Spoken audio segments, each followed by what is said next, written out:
That's next week. Yeah. Joining us right now, the mayor of Shreveville. Yep. I don't know what we're going to talk about because there wasn't a game last weekend. So weird. Coach Tim Plough. Good morning, Coach. Morning. How we doing? Hey, we were worried about you. You okay? You know what? I stepped away from my phone. I apologize. No problem, Coach. In the spirit of how you would handle this, Jason and I were talking. Look, let's be clear here. You do us a favor coming on the show each week. We appreciate your time, but punctuality is a thing. So, absolutely. Laps, burpees. What would you do? What would you do to yourself? Hello. You know, I definitely think that there's got to be some type of consequence here. I mean, in life, when you make choices, if those choices aren't the right ones, there's going to be consequences. I tell the team. So, there's got to be something that comes from it. Make good choices. I've got it. Oh, what's that? Here's your punishment. I got it. You have to fly with your entire team to Alabama and play 3/4 of an actual football game. But then in the end, the entire trip none of it counts. It never existed. That doesn't happen. Then you have to come all the way back and arrive in the middle of the night and start your week. And then we'll be even, okay? I feel like that was some type of punishment. I don't even know why I deserved that, but that apparently happened. Yeah. What was behind the scenes? Like, obviously, look, there's safety first. There's lightning. You got to make sure everybody's okay. What was the discussions going on? Maybe you with the team, you with officials, and trying to sort out, like, hey, how on earth are we going to finish this game? Are we going to finish this game? Kind of how did that all play out? Yeah, I mean, obviously, right away, you're thinking, well, we're playing this game, and there's no way we're not. And, we're all competitive. We want to play. And then as it starts getting later and later, my conscience definitely was starting to be like, okay, these are like 100 of my sons here. I'm starting to get to the point where this might not be the safest thing, but I didn't really tell anybody I was thinking that. And then when we finally met with ESPN and Mercer and everybody, they talked about, okay, here's a couple options. What are you guys thinking? Of course, I'm saying, well, we're not forfeiting the game, so I want to figure out what the best move is. The rule that I didn't understand was they said if the game was under 5 minutes, then they would have just said Davis is the winner. Oh, wow. And there was 7 minutes left. 2-minute drill. Yeah. And then they said, well, if you were up 2 scores, we could call you the winner too. Okay. And and we had 2 field goals that we didn't make. And so it was just kind of like, man. So we called our pilots and we had said, hey, how late can we push this back? They said like 1:30, 2 a.m. And so then we told ESPN and Mercer and everybody, like, the Mercer and them wanted us to stay the night and play in the morning. And unfortunately, we don't have that kind of coin to, get another hotel again, another flight, another hotel, all that stuff. What about staying at the players' houses like in high school, like everyone has? Yeah, exactly. Yeah. Hey, why don't we just sleep on the bus? Yeah. And then we told Mercer, and then, hey, we can wait till about 1:30 a.m. And then the city of Montgomery actually came back at 11 p.m. and said, hey, it's not safe to play the game this late, so we're calling it. Wow. Okay, well, that answers 2 questions. Yeah. So what we were wondering is, like, how it's like in baseball, like how late does it go? Is there a cutoff to where the game would count? Sounds like you were close. And then the other one, was like, well, what if Davis is up 44-30? So Coach, were you aware of either of those rules before going into the game? I was not. And actually the crazy thing was we obviously were planning for some, not that we knew there was going to be a delay, but there was talk during the week of there being lightning or rain or something. And so we had planned ahead for everything. Like, we had extra food. We knew there might be a delay at some point in the game, just studying the weather patterns from, days prior. So I give our administration and especially my football ops guy, Matt Kitchen, a lot of credit. He actually came up to me, I want to say, before our because we had our offensive drive, we got the field goal blocked, and then they got the ball. There was a pass interference, and I think that's when the lightning happened. When we had the ball before the drive where the field goal got blocked, he came up to me and said, "Hey, there was just a alert on my phone that says lightning's in the area." And that was before the drive started. And him and I were laughing after. I was like, man, if I would have known we needed to be up 2 scores, I might have used a little different thought pattern on that drive, because I thought they were going to stop the game before that drive even started. But, yeah. So obviously the bizarre situation, it ends up officially being a non-game. Stats are removed, but you did get a chance to see your squad play someone else and look, for me, Coach, watching the game, Caden Pinnock looked really, really good. What did you see from your team that you kind of learned about you guys, even though the game doesn't count? Yeah, I think there's some positives and some things we got to get better at. Obviously, not too shocked by both things that I saw. The part of us starting fast and showing what we're capable of, and the athleticism and our defense, and some of the guys on offense that probably people don't know a lot about. I knew those guys were talented. I knew we were going to start the game really well.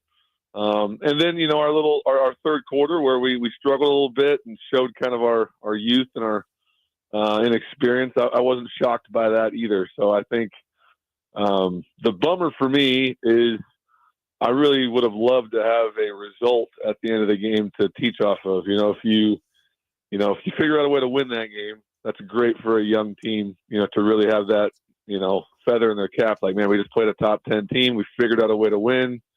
Or if they come back and beat us, you can really teach off of that to a young team about, hey, you got to play every quarter. You can't relax. And we kind of lost that opportunity. But I do think Mercer's a really good team. We obviously took a huge risk in traveling all the way out to Alabama. And the fact that we pretty much controlled that game for most of it on the road, I think shows what those guys are capable of.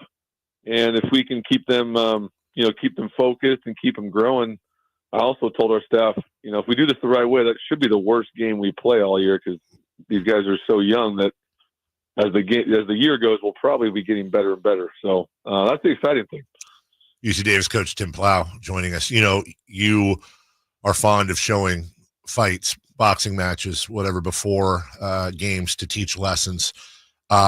When I got home and flipped the game on, it was 23-3, I think, Davis.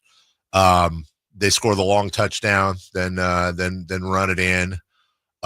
You guys had that great, you sniffed out that punt, that fake punt. But if that was a boxing match, and this is a very unfair question to ask you, but if that was a boxing match, there are some that would say those lightning strikes that the Aggies got saved by the bell. Mercer definitely had all the momentum. Do you agree with that? Is that where it was trending, or were there things that we didn't see that maybe would have spoken better for Davis to finish out the ball game had it happened? I definitely think they had momentum going. I think some of the things people don't know would be that our entire receiving corps didn't play the third quarter because of cramping. Oh, so all 3 of them were getting IVs.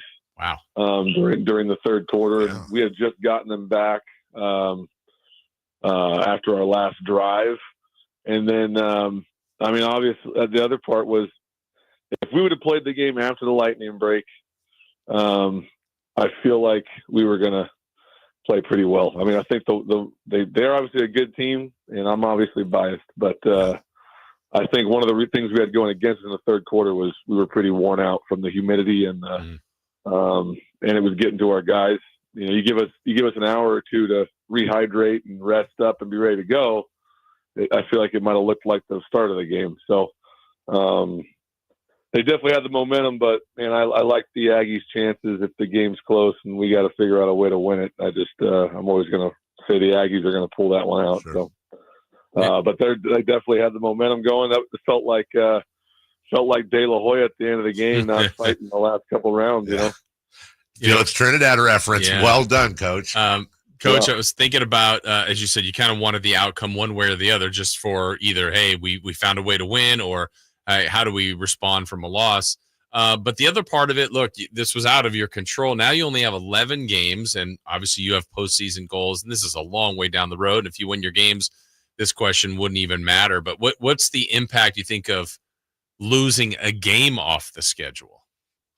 Yeah, I think it really starts with like our urgency. That's kind of been the message to our team this week is, we do have a different season now than everybody else. The stats of the Mercer game don't count, and they tell us that the committee is not supposed to even look at that game. Now, the reason we played the game was because it was on national television, and there's really no other games.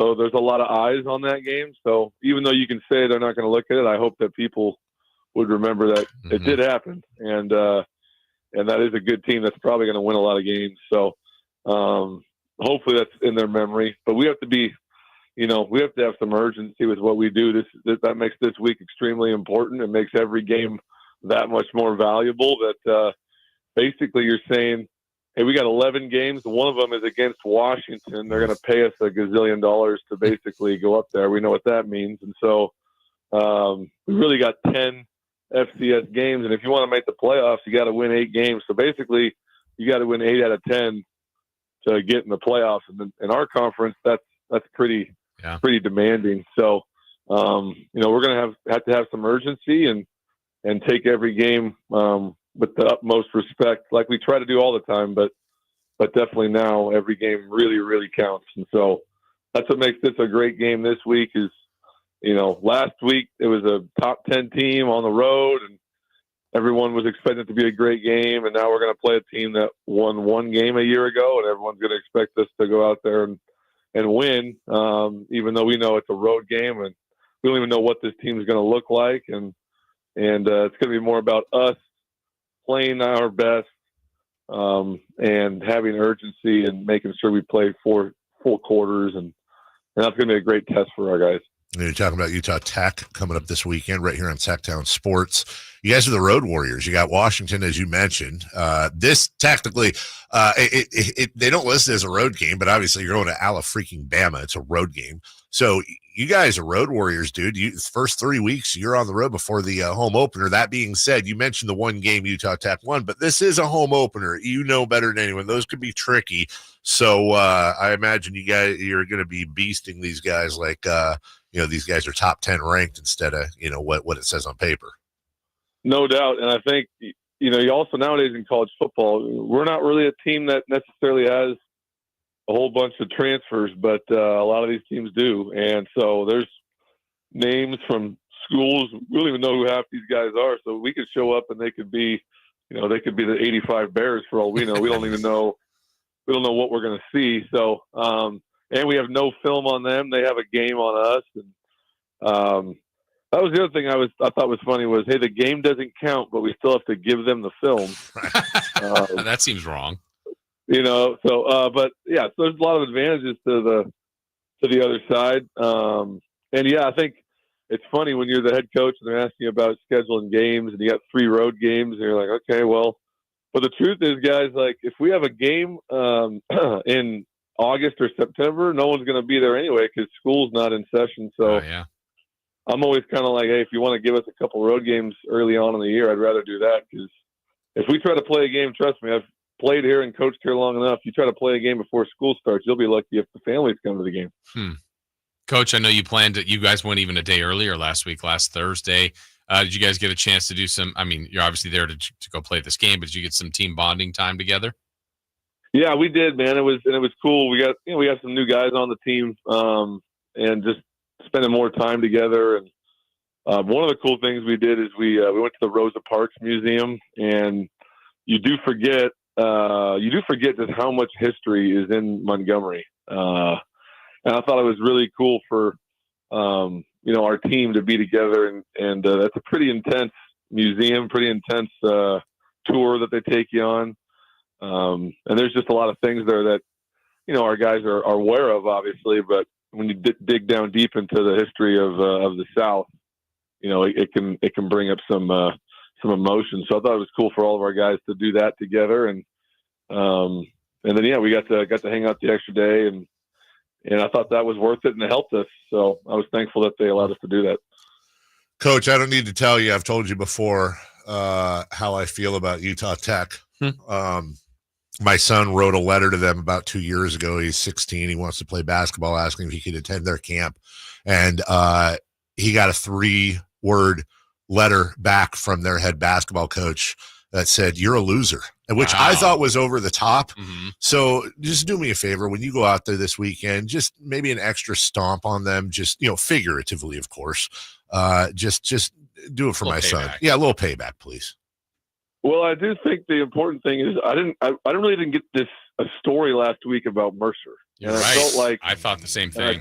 I felt like, man, I don't know if I feel comfortable. Now it feels right. Right. Like now this feels like a game week.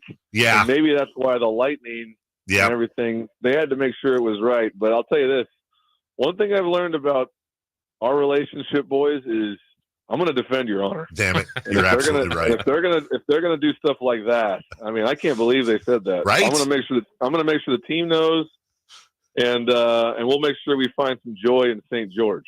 If I'm being honest, Coach, one of the professors at Mercer actually ran away with my ex-fiance. I mean, I've been married 18 years now, but who just stole How'd you forget? I didn't forget. It's just I didn't want Coach to be so pissed that he would abandon the game plan. Gotcha. So I held back on Mercer, but yeah, I would have been hot on that. I would have been hot. Well, hopefully this game counts, Coach. We wish you all the best in the world. Go kick some ass, get that win, and we'll talk to you next week. I don't want to ignore the fact again that there needs to be consequences for my tardiness, and we'll make sure we get something to you guys as a consequence for that, because this is important. We got to make sure we do this and we stay on task. Yeah. I appreciate your support. We're going to go down there and we're going to make sure the Trailblazers feel the Aggies. Thank you. Yeah, lead by example. That's Coach Tim Plough. Thanks, Coach, thank you. We'll talk to you next week. All right, guys. See ya. Can I just say, too, because we have him on every week, I'm watching that game, and I don't know if this